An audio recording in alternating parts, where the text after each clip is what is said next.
सवाल नंबर 1, खानाए काबा के गिलाफ के लिए कितना कपड़ा लगता है? आपके ऑप्शन है ये। ए 100 गज, बी 500 गज, सी 1000 गज, डी 2000 गज। आपका टाइम शुरू होता है अब।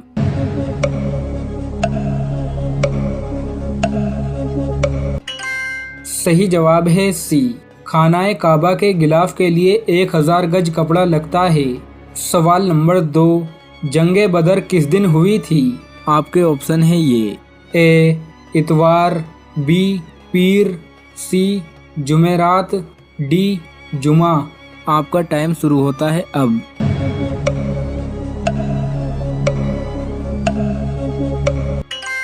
सही जवाब है डी, जंगे बदर जुमे के दिन हुई थी।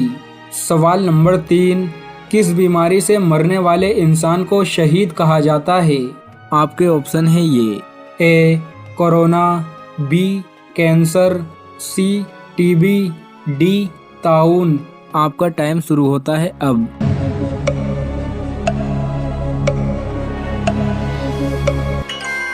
सही जवाब है डी, ताउन की बीमारी से मरने वाले इंसान को शहीद कहा जाता है।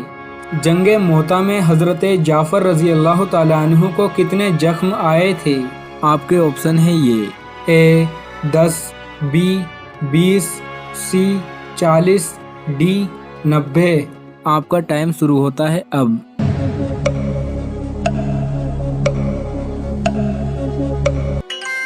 सही जवाब है डी, जंगे मोता में हजरत जाफर रजी अल्लाह ताला अन्हु को 90 जख्म आए थे।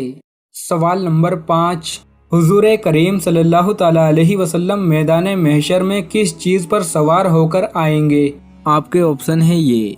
ए घोड़े पर, बी ऊंट पर, सी हाथी पर, डी बुराक पर। आपका टाइम शुरू होता है अब।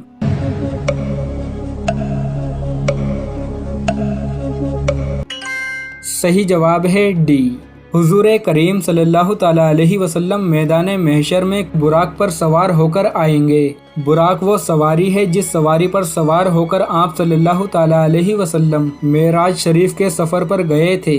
सवाल नंबर 6, अरब की सरजमीन पर सबसे पहले कौन से नबी तशरीफ़ लाए थे?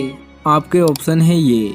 ए हज़रत हूद अलैहिस्सलाम, बी हज़रत यूनुस अलैहिस्सलाम, सी हज़रत याकूब अलैहिस्सलाम, डी हज़रत याहिया अलैहिस्सलाम।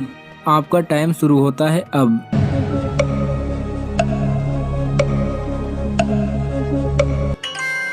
सही जवाब है ए, अरब की सरजमीन पर सबसे पहले हज़रत हूद अलैहिस्सलाम तशरीफ़ लाए थे। सवाल नंबर 7, कौन से नबी 14 दिन तक मुर्दा हालत में रहे? आपके ऑप्शन है ये।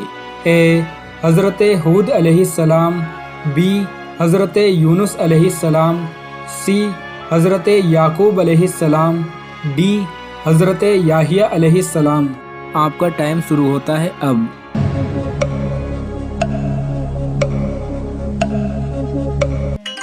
सही जवाब है बी, हज़रत यूनुस अलैहिस्सलाम 14 दिन तक मुर्दा हालत में रहे थे। सवाल नंबर 8, कौन से नबी याजूज माजूज के लिए बद्दुआ करेंगे? आपके ऑप्शन है ये। ए हज़रत हूद अलैहिस्सलाम, बी हज़रत यूनुस अलैहिस्सलाम, सी हज़रत याकूब अलैहिस्सलाम, डी हज़रत ईसा अलैहिस्सलाम। आपका टाइम शुरू होता है अब।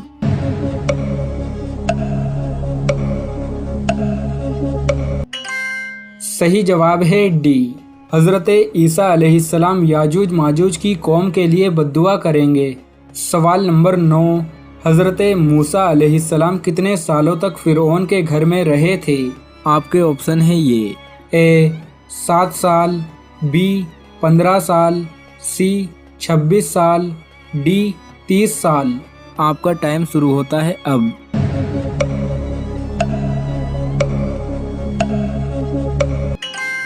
सही जवाब है डी, हज़रत मूसा अलैहिस्सलाम फ़िरौन के घर में 30 सालों तक रहे थे। सवाल नंबर 10, हज़रत इब्राहीम अलैहिस्सलाम को आग में डालने के लिए कितने लोगों को लगाया गया था? आपके ऑप्शन है ये। ए 100, बी 200, सी 400, डी 500। आपका टाइम शुरू होता है अब।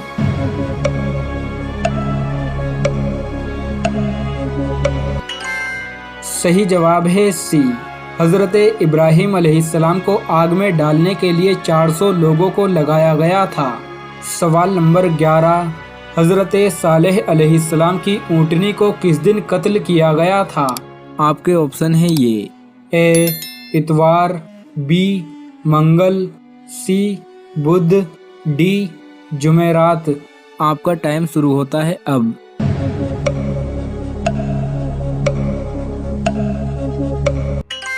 सही जवाब है सी। हज़रत सालेह अलैहिस्सलाम की ऊँटनी को बुध के दिन कत्ल किया गया था। सवाल नंबर 12, क़यामत के करीब सबसे पहले किस मुल्क से आग निकलेगी? आपके ऑप्शन है ये। ए मिस्र, बी शाम, सी यमन, डी भारत। आपका टाइम शुरू होता है अब।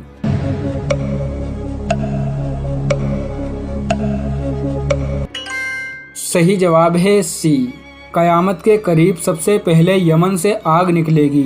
सवाल नंबर 13, कौन से नबी के लिए एक कौवा रोटी लेकर आता था?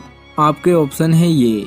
ए हज़रत हूद अलैहिस्सलाम, बी हज़रत यूनुस अलैहिस्सलाम, सी हज़रत याकूब अलैहिस्सलाम, डी हज़रत इलियास अलैहिस्सलाम। आपका टाइम शुरू होता है अब।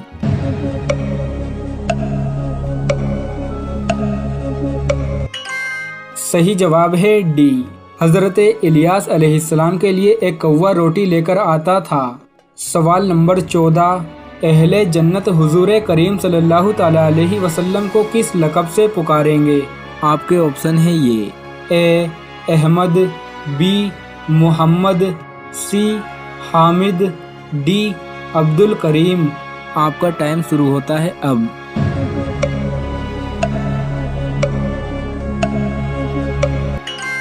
सही जवाब है डी। अहले जन्नत हुजूर करीम सल्लल्लाहु ताला अलैहि वसल्लम को अब्दुल करीम लक़ब से पुकारेंगे। सवाल नंबर 15, हमल रोकने का जायज़ तरीका क्या है? शादी हुई और पढ़ाई की वजह से हमल रोकना जायज़ है, कोई गुनाह नहीं है इसमें, लेकिन पसंदीदा नहीं है। क्योंकि आप एक फ़ायदे को देख रहे हैं अभी, एजुकेशन को, जबकि शरीयत दूर तक देखती है, इज्तिमाई मफाद भी देखती है और आपके भी। औरत को एजुकेशन की भी बहुत ज़रूरत है, मैं मानता हूँ, लेकिन इतनी नहीं जितनी उसको औलाद की ज़रूरत है। अगर लेट औलाद होगी तो इसमें दो नुकसान हैं। एक तो ये कि बाज़ दफ़ा होती नहीं है, ये अपने इख्तियार में नहीं है कि जब चाहें आप औलाद पैदा करें। सबसे बड़ी भूल आपकी ये है। ऐसे हम जोड़ों को जानते हैं जिन्होंने इब्तिदा में हमल रोका, बाद में उनकी बहुत ख्वाहिश हुई औलाद हो मगर नहीं हुई। तो ये बहुत बड़ी गलती होती है। हम ये समझ रहे होते हैं कि हम जब चाहेंगे हो जाएगी। दूसरा ये है कि औलाद देर से होगी तो फिर औरत के लिए उनको पालना मुश्किल होगा। आपके लिए बेहतर है कि आपकी औलाद जवानी में ही जवान हो जाए। और तीसरी बात ये है कि हमल या प्रेगनेंसी तालीम में रुकावट नहीं है। मेरे पास यूरोप अमेरिका से भी लोग आते हैं और मैं तो हालात पूछता रहता हूँ। कहते हैं वहाँ यूनिवर्सिटियों में प्रेग्नेंट औरतें पढ़ती हैं, लड़कियाँ पढ़ती हैं। प्रेगनेंसी को भी बीमारी नहीं समझा जाता। तो प्रेगनेंसी के साथ सब कुछ हो सकता है, वो तालीम हासिल कर सकती हैं। हाँ, वक्ती तौर पर चंद दिनों के लिए तबीयत ख़राब होती है तो वो तो वैसे ही नॉर्मल आदमी की हो जाती है। और अजीब बात यह है कि मेडिकल साइंस ही कहती है कि प्रेगनेंसी के दौरान औरत बहुत सारी बीमारियों से बच जाती है। प्रेगनेंसी में तो कुछ परेशानियां होती हैं, लेकिन अगर वो ये समझती हैं कि प्रेगनेंसी नहीं होगी तो हमारी पूरे 9 महीने तक सेहत अच्छी रहेगी, ऐसा नहीं है। फिर दूसरी चीज़ें आना शुरू हो जाती हैं। एक बात तो ये है कि तो प्रेगनेंसी में बहुत सारी बीमारियां, कुछ बीमारियां अगर होती हैं, कुछ तबीयत ख़राब होती है तो बहुत सारी बीमारियों से अल्लाह ताला औरत को बचा भी लेते हैं उस दौरान। तो ये तसव्वुर भी गलत है कि प्रेग्नेंट औरत कुछ नहीं कर सकती, सब कुछ कर सकती है। वो पढ़ भी सकती है, तालीम भी जारी रख सकती है। और दूसरी बात एक ये भी है कि प्रेगनेंसी रोकने के लिए जो गोलियां खाई जाती हैं वो तो बहुत ही खतरनाक है। अभी कैंसर के स्पेशलिस्ट थे, कुछ दिन पहले मेरी उनसे मुलाकात हुई। तो मैंने उनसे पूछा कि आपके पास जो कैंसर के पेशेंट आते हैं उसमें क्यों वजूहात क्या हैं? तो उन्होंने बताया कि ख़वातीन में जो कैंसर की पेशेंट है ना, उनमें ज़्यादातर वो हैं जो हमल रोकने की गोलियाँ खाती हैं। हमल रोकने की गोलियां जो ख़वातीन खा रही हैं उनमें ब्रेस्ट कैंसर का भी रेशो ज़्यादा है और वैसे भी कैंसर का रेशो ज़्यादा है। तो जायज़ होने की हद तक तो ठीक है, तालीम की वजह से आप औलाद को मुअख्खर कर दें, मगर इन सब चीज़ों को भी सामने रखना चाहिए। लेकिन फिर भी मैं कहता हूँ कि निकाह ही ना करना तालीम की खातिर, इससे फिर भी ये बेहतर है कि आप निकाह करके हमल रोक लें। بعض لوگ جو یہ کرتے ہیں نا کہ ابھی ہم پڑھ لیں پھر شادی کریں گے، اس سے پھر بھی بہتر ہے کہ بھئی آپ شادی کر لیں، بے شک آپ اولاد کو مؤخر کر دیں، یہ پھر بھی بہتر